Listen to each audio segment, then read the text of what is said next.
이사야서 제51장 우리 1절부터 3절까지 보겠습니다. 1절부터 3절 찾으셨으면 우리 다 같이 한 목소리로 읽겠습니다. 시작.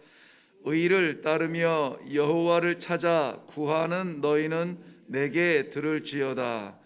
너희를 떠낸 반석과 너희를 파낸 우묵한 구덩이를 생각하여 보라. 너희의 조상 아브라함과 너희를 낳은 사라를 생각하여 보라. 아브라함이 혼자 있을 때에 내가 그를 부르고 그에게 복을 주어 창성하게 하였느니라. 나 여호와가 시온의 모든 황폐한 곳들을 위로하여 그 사막을 에덴 같게 그 광야를 여호와의 동산 같게 하였나니 그 가운데에 기뻐함과 즐거워함과 감사함과 창화하는 소리가 있으리라. 아멘. 아멘. 오늘 저는 이 본문 말씀 가운데 1절과 2절 말씀에 반복해서 우리에게 권고하시는 생각하여 보라, 생각하여 보라 하는 이 말씀을 중심으로 우리 함께 마음을 모두어서 무엇을 생각하며 우리는 지금 무엇을 생각하고 있는가에 대하여서 말씀 앞에 서고 또한 같이 기도하려고 합니다. 여러분 당연히 그렇게 하시겠지만은 우리가 이 한 장을 묵상할 때마다 다 다루지 못합니다. 너무나 아쉬워요. 오늘 51장 같은 경우에도 이것을 어떻게 잘라서 나눌 수 있을까 할 만큼 제가 좀 한계를 느끼고 답답하면서 안타까운 생각까지 들었습니다. 그래서 여러분들이 제가 만약에 오늘 1절에서 3절 묵상을 했으면 시간은 되시는 대로 전체 한 장을 다 묵상하시는 것이 가장 좋은 방법입니다. 그렇게 하실 줄로 믿고요. 오늘 1절부터 3절까지 안에서 생각하여 보라는 아버지의 권고를 우리 같이 나누도록 합니다. 이사야의 예언이 선포되고 있는 즈음에는 이미 북이스라엘에는 저물고 아수르에 의해서 사마리아 성이 무너지고 이런 암담함을 바라보고 있을 때입니다.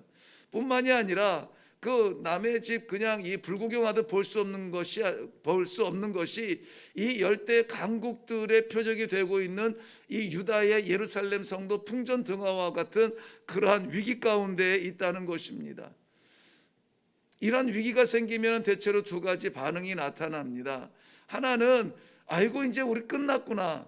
저 이스라엘의 그 10개 지파 광대한 저 땅이 저렇게 넘어가는 걸 보면은 우리 남유다의 조그마한 땅덩어리 이거 예루살렘의 자그마한 성 이거는 견딜 수 없는 거지. 다 끝났다.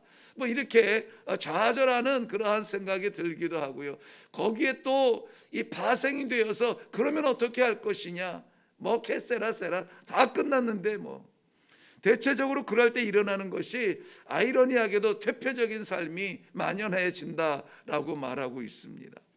그렇지만 그렇게 염려하고 그렇게 두려워하고 답답해서 길이 보이지 않는 그런 백성일지라도 오늘 이사야를 통하여서 하나님이 권고하시는 사람들은 누구냐? 하나님께서 구별하시고 택하신 사람들이라는 것입니다.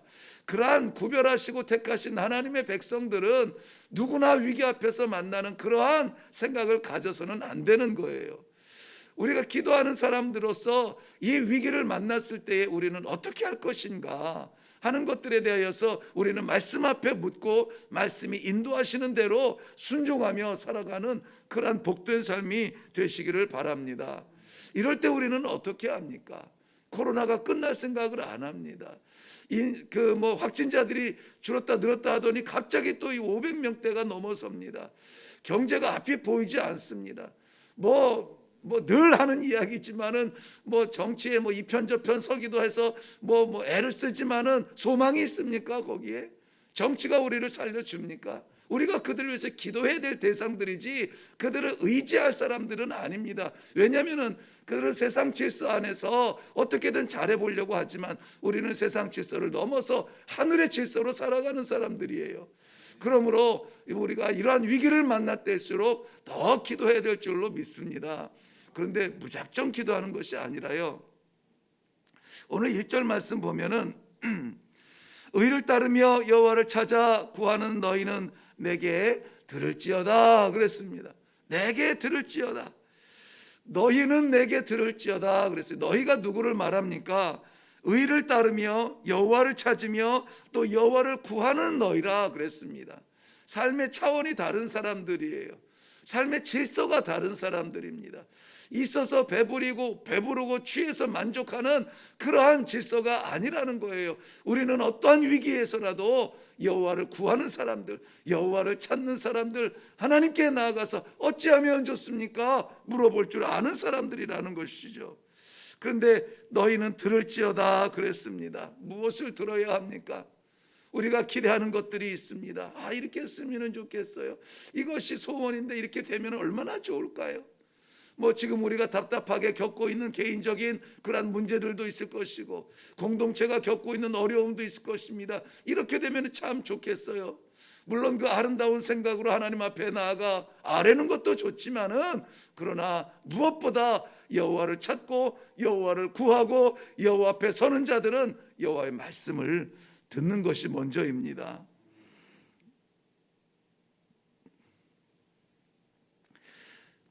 구원이 여호와께 있기 때문입니다. 그 길은 여호와로부터 열리고 그 뜻은 여호와로부터 보여질 것입니다. 우리가 보려고 해도 보이지 않는 그 길을 하나님께서 보여주시면 우리는 볼 수가 있다는 것입니다. 멸망의 두려움에 또 좌절의 아픔에 서 있는 하나님의 백성들은 들을 수 있어야 돼요. 들어야 합니다. 오늘 4절 말씀에서도 내게 귀를 기울이라 권고하고 있습니다. 계속 가면서 반복하면서 하나님께서 권면하는 겁니다. 그래, 내게 기울이라, 내게 들으라, 나를 바라보라. 왜 그렇습니까? 이 백성은 누구에게 속한 백성이냐면 바로 여호와께 속한 백성이기 때문에 그렇습니다. 내게 듣는다는 말씀은 두 가지 우리가 그 앞에 자세를 취해야 되는데요. 하나는 인내를 가져야 됩니다. 내게 들으라 하는 것은 내가 말하겠다는 거예요. 내게 들으라 하는 것은 듣는 사람 입장이 아니라 말씀하시는 그분의 입장에서 들으라고 하는 거예요. 그런데 우리는 정한 시간을 놓고 왜 말씀하지 않으세요? 왜 침묵하세요? 라고 말하거든요. 내게 들으라, 들을지어다 할 때는 하나님의 시간에 기다릴 수 있어야 됩니다. 인내하며 기다려야 돼요. 인내하며 기다리세요. 또 하나는 하나님께서 말씀하여 주실 것을 확실히 믿는 믿음의 은혜를 가지고 기다려야 됩니다. 들어야 됩니다. 은혜가 없으면 하나님께서 무슨 말씀을 하실지라도 그것은 우리 영혼에 약이 되지 않습니다. 하나님께서 가르쳐 주시면 채찍이 됩니다. 하나님께서 보여주시면 암담해서 그거 어떻게 합니까? 라고 반항하게 돼요. 그것이 아니라 하나님이 말씀하시면 하나님께서 이루시는 은혜가 있다는 것을 믿으시기를 바랍니다. 그래서 철저하게 우리의 생각을 비우고 철저하게 우리의 마음을 다 내려놓아야 가장 아름다운 마음이, 오죽하면 어린아이와 같지 아니하면 하나님의 나라를 볼 수 없다 그랬어요. 정말 천진난만한 아이처럼 아버지 말씀해 주세요.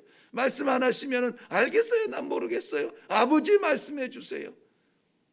이게 아버지의 자녀들의 모습들입니다. 뭐 다 컸다고, 이렇게 하겠다고 저렇게 하겠다고, 이거 마음에 안 든다고 저거 마음에 안 든다고 결정하고 결단하고 속단하지 마시고, 우리 하나님께서 가장 적절하고 아름다운 것으로 주실 때까지 인내하며 기다리시기를 바랍니다. 오늘 우리가 집중적으로 생각해야 할 부분이 뭐냐면 생각하여 보라 하는 겁니다. 이거는 내게 들을지어다라는 말보다 조금 더 강도가 있죠. 듣는 것은 그냥 귀 열려 있으면 들립니다. 그냥 이렇게 예배나 기도의 자리에 참석하면은 듣기 싫어도 뭐라고 하는지 들려요. 하나님의 말씀도 그렇게 들립니다. 그런데 생각하는 것은 달라요. 좀 더 적극적인 내 헌신과 내 자세가 필요합니다. 하나님께서 기대하시는 것은 바로 이 자리까지 우리가 나아가야 돼요. 귀를 담아 듣고 마음을 담아서 생각하여 보라. 전심을 다하여서 집중하여서 생각하여 보라라고 말합니다. 특별히 권면하시는 것은 아브라함과 사라를 생각해 보라 이렇게 말씀하세요. 아브라함과 사라 어떤 존재입니까? 제가 이 말씀을 묵상할 때 언뜻 이런 생각이 들더라고요.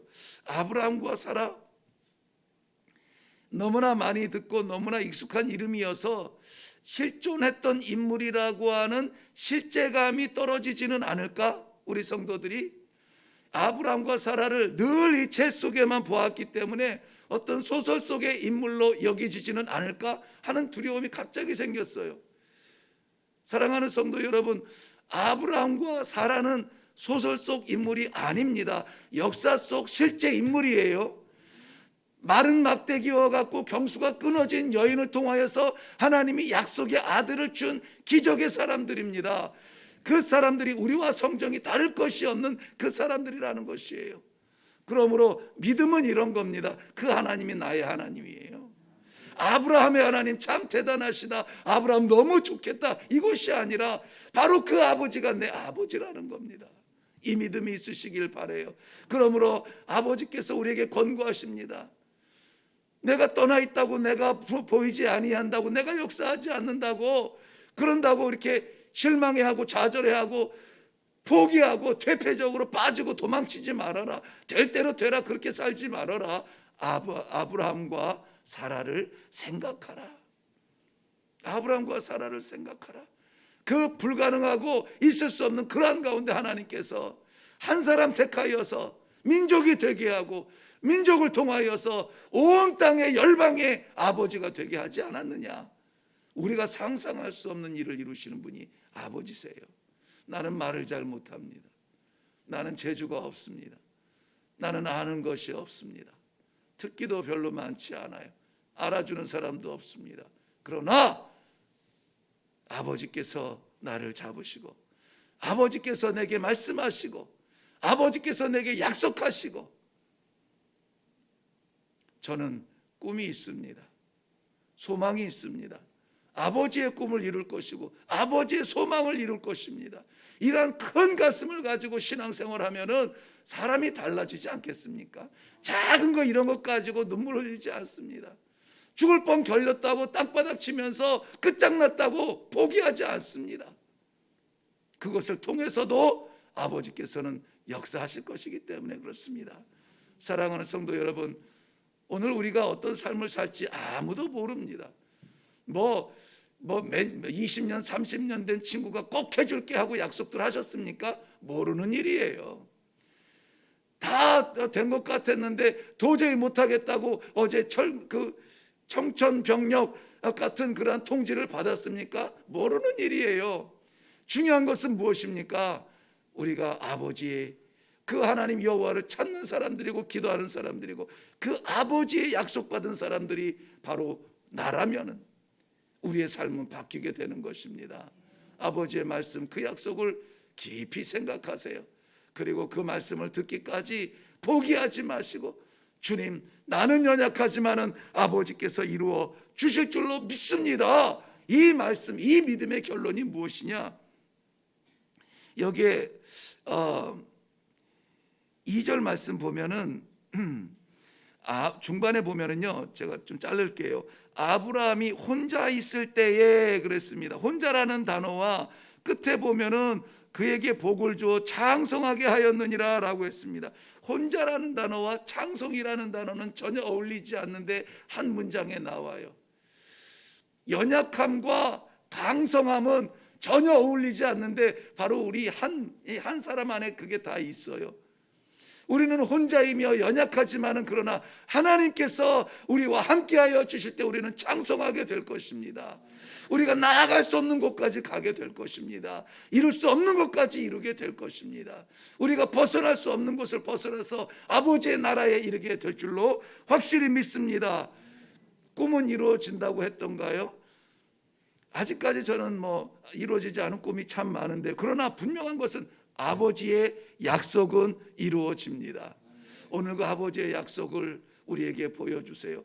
우리에게 아버지의 약속, 아버지의 그 꿈을 우리 가슴에 좀 새기게 해주세요. 인생 살아가면서 무엇을 의지할 것인가? 하나님의 말씀을 의지할 수 있도록 주님 말씀해 주세요. 어떻게 살아야 합니까? 어떻게 가야 합니까? 그 아버지의 언약은 반드시 이루어집니다. 그 결과가 오늘 3절 말씀들이에요. 나 여호와가 시온의 모든 황폐한 곳들을 위로하여 그 사막을 에덴 같게, 그 광야를 여호와의 동산 같게 하였나니 그 가운데서 기뻐함과 즐거워함과 감사함과 창호하는 소리가 있으리라. 오늘 우리들의 삶 가운데 이러한 소리들이 가득한, 이러한 찬송의 소리가 가득한 복된 삶이 되시기를 주님의 이름으로 축원합니다. 기도하겠습니다. 살아계셔서 역사하시는 하나님 아버지, 은혜를 감사합니다. 세상의 가치관으로 보아서도 연약하고 부족하며 말할 줄도 모르고 생각이 좁은데 우리 하나님 아버지 약속의 사람으로 삼아 주시어서 이 새벽에 여호와의 말씀을 듣게 하여 주시고 그 말씀을 곰곰이 생각하게 하시고 그 말씀 믿게 하시고 기도하게 하시고 이루어질 소망을 갖게 하시니 감사합니다. 주님의 백성들의 삶의 터전을 우리 하나님 아버지 너무나 잘 아시오매 아버지 말씀하여 주시옵소서. 아버지의 주의 뜻을 이루어 주시옵소서. 그래서 저희의 삶의 자리자리마다 이 찬송, 아름다운 이 화답의 찬송들이 멈추지 아니하는 복된 삶이 되도록 은혜를 더하여 주시옵소서. 감사드리옵고 예수님의 이름으로 기도하옵나이다. 아멘. 네, 우리 지난주에 한번 저희가 말씀을 나눈 것처럼 이 고난 주간에 특별 새벽 예배를 이렇게 드릴 수도 있지만은 새벽 예배야 저희들이 늘 호흡처럼 하루를 드리는 다짐으로 해 오던 겁니다. 그래서 새벽 예배는 변하지 아니하고 계속 가는데 대신에 저희들이 고난 주간에 예수님의 마지막 한 주간의 삶의 자취 동행하는 마음으로 저녁 8시에 모여서 기도하고 있습니다. 예수님의 그 마지막 고난의 길, 골고다의 길을 통해서 우리가 살아났다라고 하는 이 믿음과 확신을 가지고 우리는 그것을 바라보는 이 관객의 입장이 아니라 주님의 마음에서 바라보는 예루살렘, 주님의 마음에서 바라보는 백성들, 주님의 마음에서 바라보는 성전과 십자가 어떤 것이었을까? 주님의 마음을 품고 같이 기도하는 시간을 갖고 있습니다. 어제부터 우리 시작을 했는데 금요일까지 우리는 계속 하게 되고요. 혹시 마음에 하나님께서 초청이 있으시면 8시에 올라오셔서 함께 잠시 기도하고 그리고 이 고난 주간을 의미 있게 보내시면 좋겠습니다. 우리 이 시간에 다 같이 통성으로 기도할 때에 생각하여 보라. 우리의 마음과 생각이 다른 곳에 빠져 있었고 삶에 바빴고 급한 일 때문에 우리 하나님의 말씀들이 뒤처져 있었습니다. 그러나 하나님께서 말씀하여 주시어서 내가 아버지를 바라보는, 아버지를 따르는, 이 아버지를 찾는 백성임을 다시 한번 알게 하시고 아버지께서 우리에게 주시는 이 말씀 마음에 새기며 받기를 원합니다. 주여 말씀하여 주시옵소서. 마음에 새기며 생각하며 고민하며 결단하며 나아가며 아버지께서 예비하신 이 아름다운 열매들을 거둘 수 있는 복된 하루가 되게 하여 주시옵소서. 우리 이 약속의 말씀을 주신 우리 주님 한번 외치고 그리고 간절히 기도하다가 내려가도록 하겠습니다. 다 같이 기도하겠습니다.